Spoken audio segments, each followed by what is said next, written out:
अन्यायाच्या विरोधामध्ये दिल्ली येथे जंतर मंतर या ठिकाणी भारतीय जनता पार्टीच्या वतीने अभिजित टिपकेच्या नेतृत्वाखाली देशामध्ये ज्या पेपर फुटीच्या अनेक वारंवार या 152 वेळेस या भाजप सरकारच्या कार्यकाळात 52 वेळा पेपर फुटी झालेली आहे। या तानाशाही सरकार त्या संबंधी कुठलंही ब काढायला तयार नाही आणि या देशाचे पंतप्रधान आणि गृहमंत्री अमित शाह हेच सांगतात की RSSच्या गुंड्याच्या माध्यमातून त्यांना वर्दीच्या वेशात उभे करून या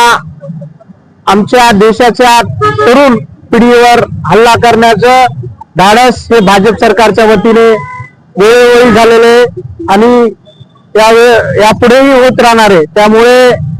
या पंतप्रधानांना एकच सांगणे की देशातली शिक्षण व्यवस्था ही शिक्षण माफियाच्या हातात गेलेली आणि जोपर्यंत या देशातला तरुण गरीब आणि महिला वर्ग रस्त्यावर येणार नाही ही शिक्षण क्षेत्राला अशीच काळीनामा फासण्याचं काम ही भाजपाची मंडळी करत आहे आणि NTAचंही कार्य नॅशनल एजन्सीचंही काम हे अत्यंत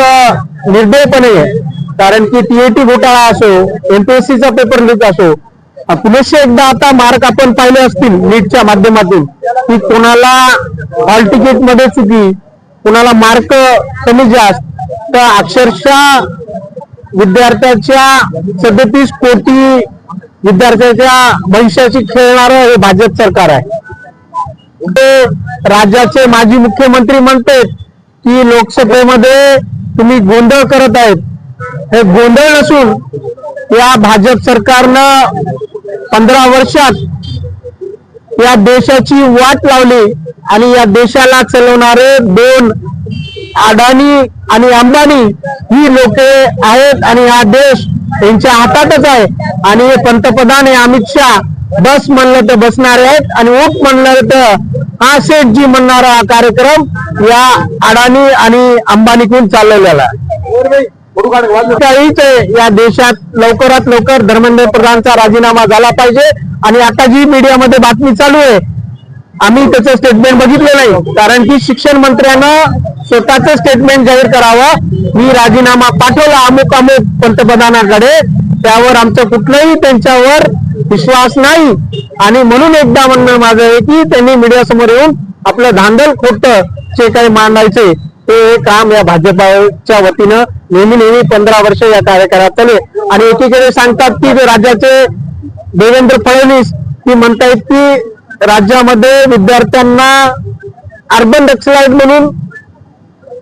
आवाज उठवला तर ते ठरवत आहेत ही शोकांतिका आहे। मला असं वाटतं की या फडणवीसांना स्वतःचं आत्मचिंतन करावं कारण की सन्माननीय उद्धवजी पक्षप्रमुख यांच्यावर TATच्या घोटाळ्याचा आरोप जो केलता आपण कालच बघितला असेल प्रसार माध्यमाच्या माध्यमातून आमच्या सुषमाताई अंधारे यांनी त्यांचा दूध का दूध पाणीचं पाणी केलेलं आहे कारण की या भाजपाचे या देवेंद्र फडणवीसचे त्याच्यात पायमुळे रोवलेली आहेत खोलवर कारण की TAT घोटाळा शालार ID मध्ये जे घोटाळा केला हे भाजप सरकारच आहे त्याशी पाठीशी आणि आरोपीला पाठीशी घालण्याचं काम या भाजप सरकारनेच केलंय कारण की भोंदू बांबा असो की कुठले असे TAT पेपरच्या माध्यमातून हे उद्योगधंदा करणारी भाजपची टोळी आहे। नांदेड वासियांना की आपण आपल्या कुटुंबासह पूर्ण आपल्या मुलाबाळाच्या बहिणींच्या भविष्यासाठी उज्ज्वल भविष्यासाठी आपण निश्चितपणे एक दिवस अमूल्य वेळ काढून आपण वेळात वेळ काढून आमच्या हम भारत के लोगो या आंदोलनास आपण समर्थन द्यावं ही आपली विनंती करतो माझ्याकडे।